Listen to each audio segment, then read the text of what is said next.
బాలీవుడ్ బాద్షా షారుఖ్ ఖాన్ ఆసక్తికర కామెంట్స్ చేశారు. దక్షిణాది హీరోలను ఉద్దేశించి ఆయన చేసిన కామెంట్స్ నెట్టింట వైరల్ గా మారాయి. గణతంత్ర దినోత్సవం రోజున దుబాయ్ గ్లోబల్ విలేజ్ వేదికగా జరిగిన ఈవెంట్లో షారుఖ్ ఖాన్ మాట్లాడారు. తన కెరీర్ గురించి అభిమానులతో పంచుకున్నారు. ముఖ్యంగా దక్షిణ భారత అభిమానులను ఉద్దేశించి ఆయన ప్రసంగించారు.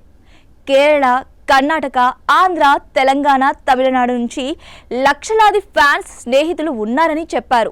వీరిలో అల్లు అర్జున్, ప్రభాస్, రామ్ చరణ్, యష్, మహేష్ బాబు, తలపతి విజయ్, రజనీకాంత్, కమల్ హాసన్ కూడా ఉన్నారు. అయితే వారికి నాది ఒకటే విజ్ఞప్తని, సాంగ్స్కు స్పీడ్గా డాన్స్ చేయడం ఆపేయండి అన్నారు.